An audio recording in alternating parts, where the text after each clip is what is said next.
Vamos a continuar ahora con lo que son lanzadores. Primero, ¿qué es un vehículo de lanzamiento?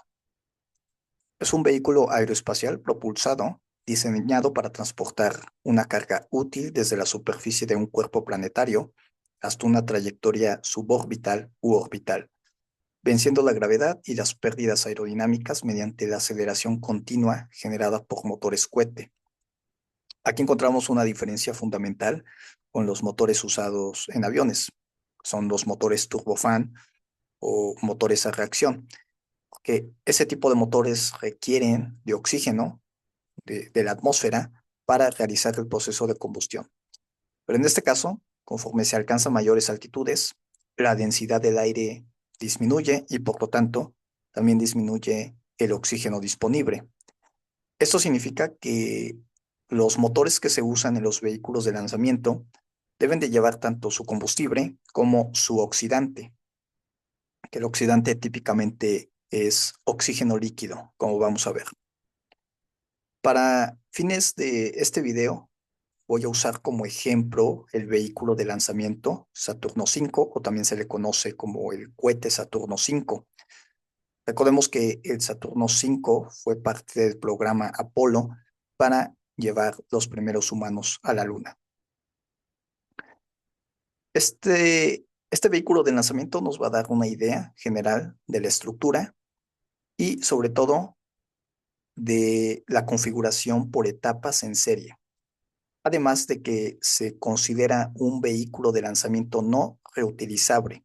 Esto significa que conforme se desprenden cada una de estas etapas, ya no se pueden volver a usar, lo cual hay una diferencia con los vehículos de lanzamiento actuales o varios de los vehículos de lanzamiento actuales que ya están considerando que sean parcial o totalmente reutilizables.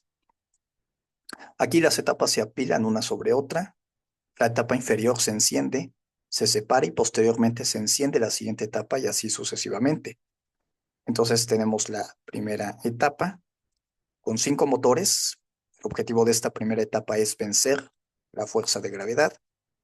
Llegando a cierta altitud, se desprende y se enciende la segunda etapa. También aquí encontramos 5 motores, pero de menor empuje, hasta que llegamos a la tercera etapa. La tercera etapa ya básicamente está fuera del campo gravitatorio y lo único que hace es posicionar la nave espacial Apolo. La nave espacial Apolo, más adelante vamos a ver, pero aquí es donde finalmente continúa la misión a la Luna. Ventajas conceptualmente más simple y eficiente para las etapas superiores. Desventajas: puede transportar peso muerto de etapas que aún no se han desprendido. El Saturno 5 fue un cohete espacial desarrollado por la NASA en los años 60, diseñado para llevar humanos a la Luna como parte del programa Apolo. Vamos a ver este video para que quede más claro las etapas. La primera etapa: un tipo de queroseno muy refinado y como oxidante oxígeno líquido. 33 meganewtons de empuje para conseguir los primeros 61 kilómetros de ascenso. Aquí se desprende. Posteriormente, ahí entra la segunda etapa con hidrógeno líquido, también oxígeno líquido, 5 motores J2, pero de menor empuje. Podemos ver un empuje de 5 meganewtons, muy inferior a los 33 meganewtons que inicialmente se usaron.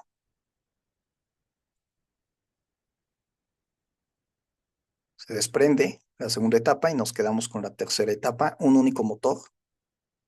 Usaba el mismo tipo de combustible que la fase anterior. Aquí básicamente fuera del campo gravitatorio. Y esto viene siendo la nave espacial Apolo. La cápsula es lo que se conoce como el módulo de mando y luego lo que sigue, el módulo de servicio. En el espacio se realiza la maniobra de acoplamiento para el módulo lunar. Aquí se tiene el módulo lunar, se realiza la maniobra de acoplamiento. El módulo lunar es lo que al final va a llegar a la Luna. Y de todo este vehículo de lanzamiento, lo único que regresa a la Tierra es la cápsula, el módulo de mando donde están los astronautas. Muy bien. Por eso es un vehículo no reutilizable, un solo uso.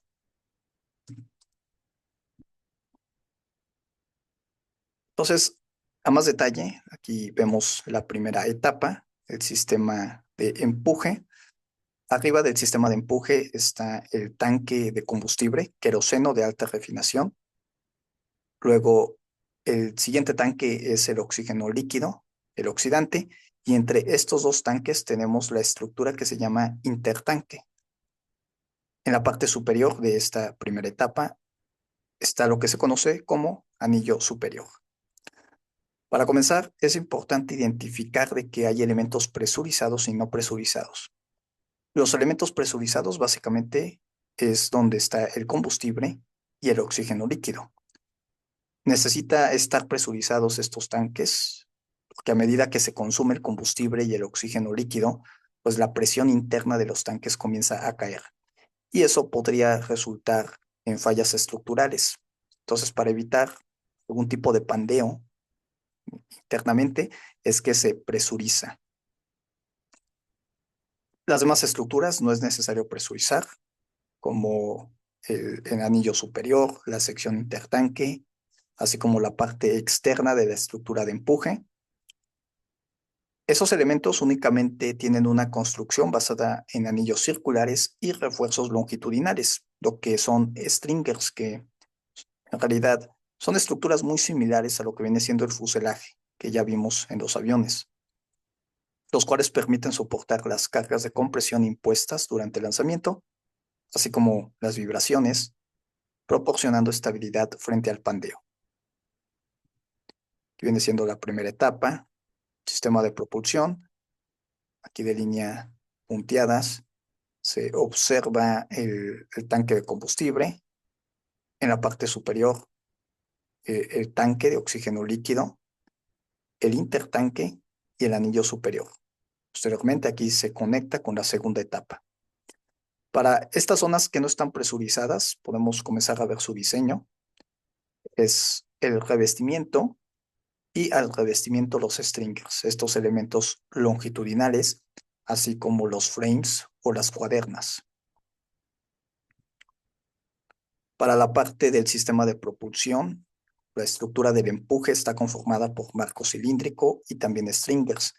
Vean, entonces, estos elementos que no están presurizados, aquí está el revestimiento con los stringers. En esencia, es un panel circular.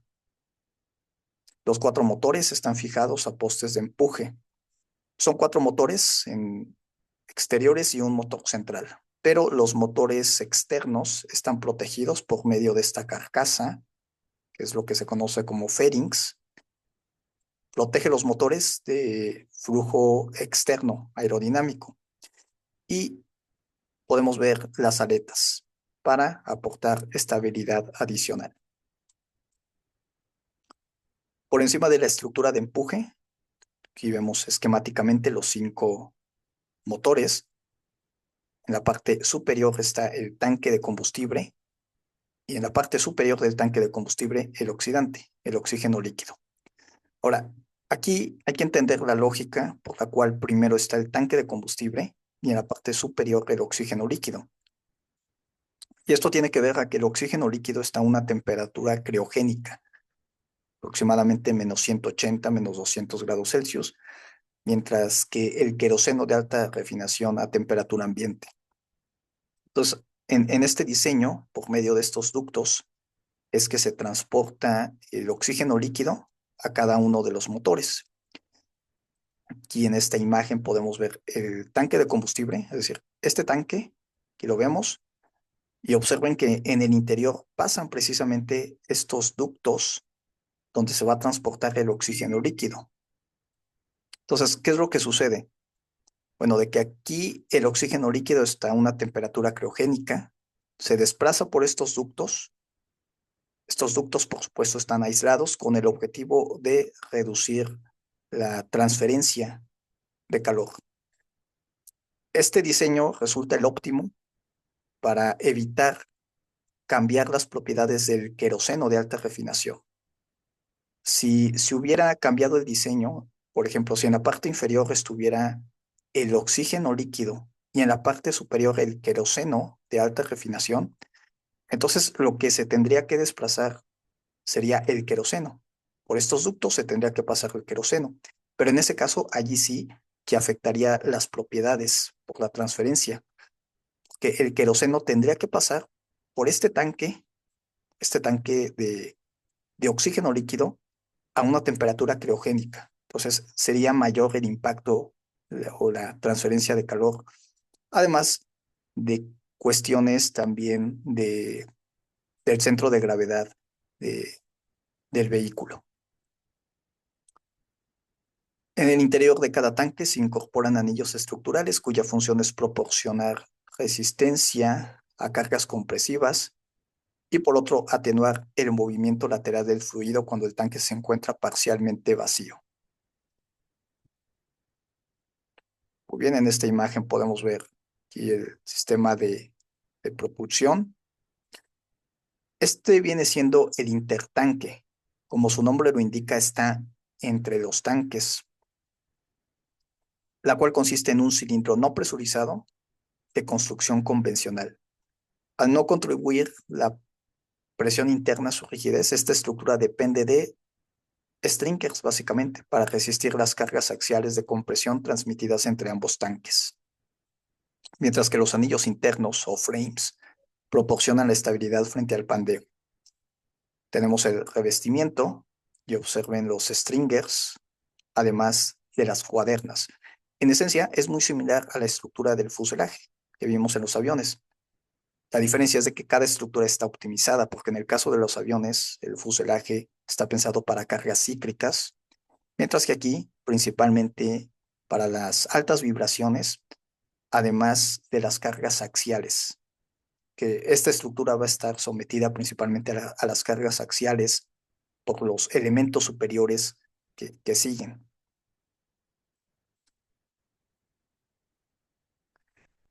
Continuando con la siguiente etapa, que es la segunda etapa, al igual que la primera etapa, se usan 5 motores, pero en este caso son motores Rocketdyne de menor empuje y optimizados para operar a mayor altitud.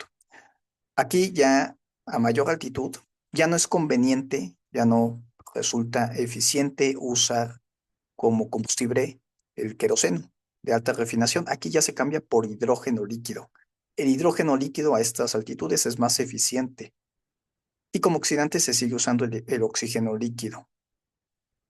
En este caso, ambos ya están a temperaturas criogénicas, lo que permite alcanzar un mayor impulso específico. Entonces tenemos la interetapa. Aquí están los 5 motores. En la parte superior, y aquí sí cambia un poco lo que viene siendo el orden, porque en la primera etapa, en la parte inferior, está el combustible. Pero ahora aquí en la parte inferior lo que se va a tener es el oxígeno líquido y en la parte superior el combustible, que en este caso ya es hidrógeno líquido. Y ahorita vamos a ver a qué se debe ahora este cambio en la configuración de los tanques. Pero de una vez podemos ver que en la segunda etapa los tanques comparten un mamparo en común. Esta estructura es compartida. Bien, es otra diferencia característica comparado con la primera etapa. Este viene siendo entonces el tanque del oxígeno líquido, en la parte superior el tanque del hidrógeno líquido. Es decir, no hay como tal una estructura de intertanques, pero en la parte superior sí que se tiene el anillo superior.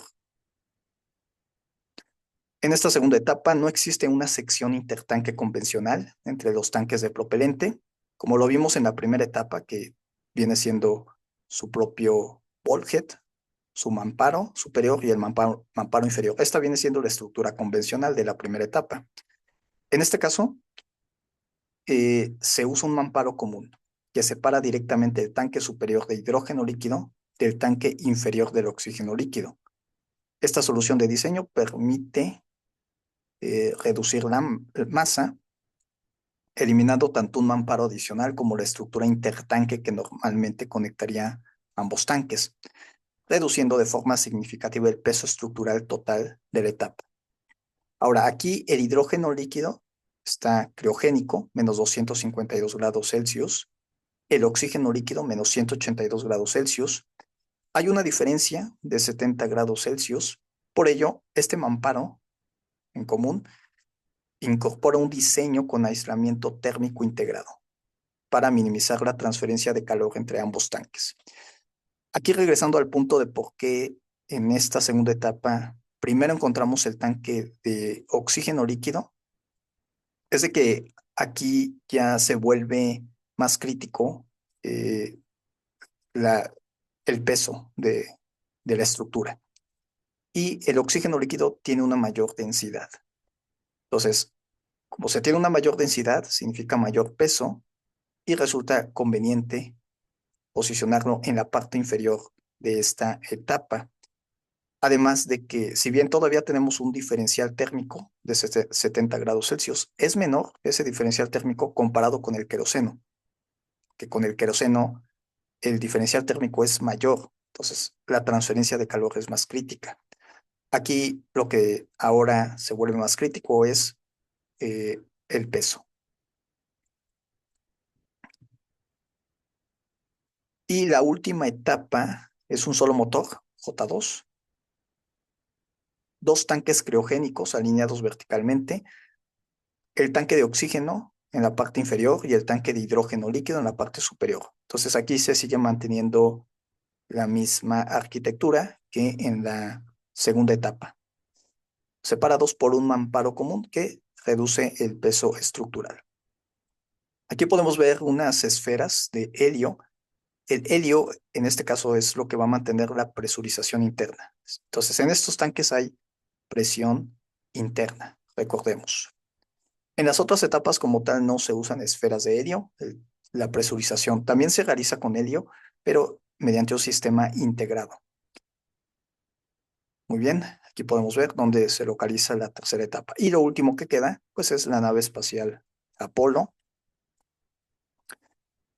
la cápsula donde pasaban la mayor parte del tiempo los astronautas es el módulo de mando. Aquí tenemos el módulo de servicio. Recordemos que ya en el espacio aquí se liberan para realizar un giro y acoplarse al módulo lunar. Muy bien. Vamos a ver este video que ilustra estas estructuras que acabamos de ver y va a quedar más claro. 5 motores. Este viene siendo la primera etapa.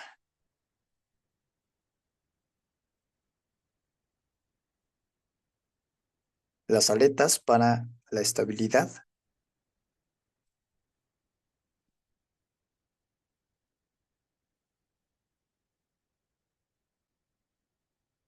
El anillo superior.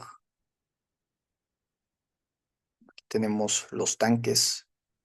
Observen aquí los ductos del oxígeno líquido. Llegan a los motores por medio de esos ductos internos. Estos ductos internos pasan por el combustible, el queroseno. Vean que el interior está reforzado.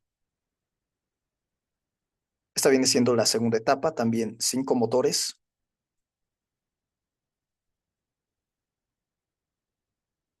Los elementos estructurales que no están presurizados, observen, tienen los stringers. ¿Sí? Estos son los stringers. Unidos al revestimiento.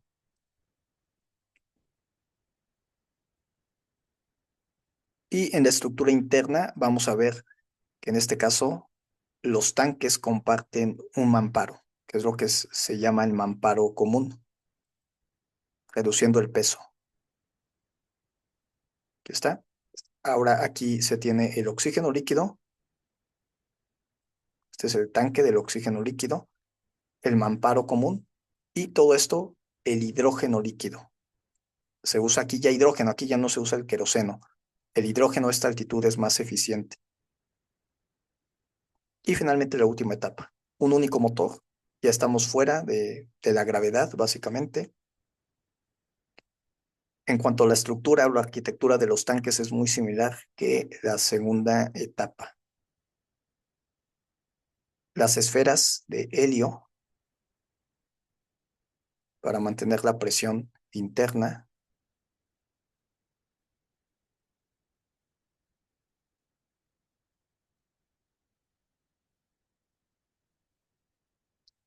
Esto es lo que se desprende ya en el espacio, que viene siendo la nave Apolo. Y bueno, aquí los tanques.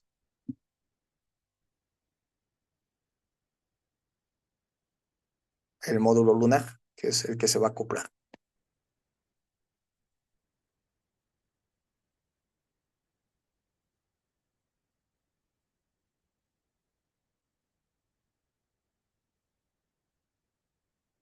Muy bien.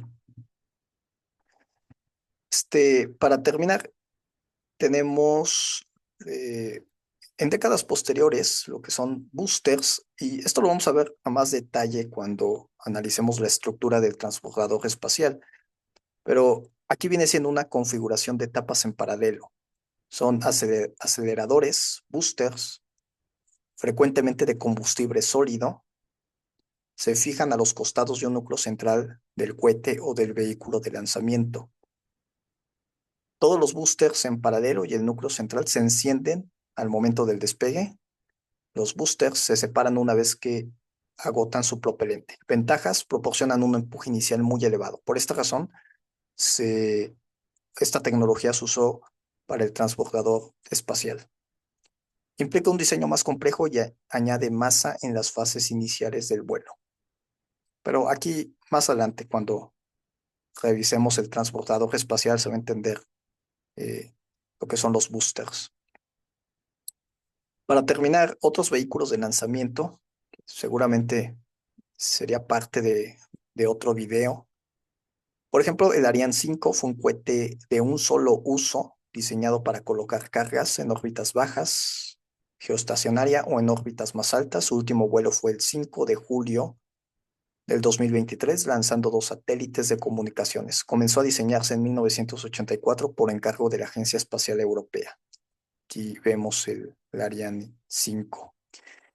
Y el Falcon 9, de nuevo esto para otro video, explicar a detalle. Este es un vehículo de lanzamiento parcialmente reutilizable de 2 etapas, diseñado y fabricado por SpaceX.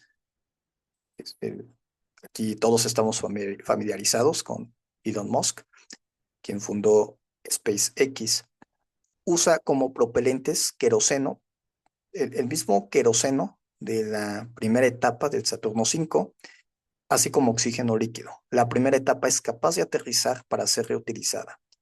Entonces, a diferencia de un vehículo de lanzamiento no reutilizable como el Saturno 5, donde todas las etapas eran desechadas, en este caso la etapa regresa un sistema de propulsión, un sistema de control avanzado, por supuesto, para aterrizar en la plataforma, y esta misma etapa se puede volver a usar. Por eso es lo que se le llama un vehículo de lanzamiento parcialmente reutilizable. La primera etapa es capaz de aterrizar para ser reutilizada en nuevas misiones. Muy bien. Si quieren ver más detalle, les recomiendo este libro. Es muy bueno en cuanto a vehículos de lanzamiento, tanto el diseño, tecnología, planificación de trayectorias. Y me parece que tiene un ejemplo a detalle de lo que viene siendo la misión Apolo, precisamente el Saturno 5, ¿sí? Comenzando con la trayectoria, el análisis del cohete, del diseño, desde sus dimensiones básicas. Entonces, aquellos que estén interesados, les recomiendo mucho este libro. Muy bien, entonces esto sería todo en este video. Voy a subir otros para satélites, el transportador espacial y bueno,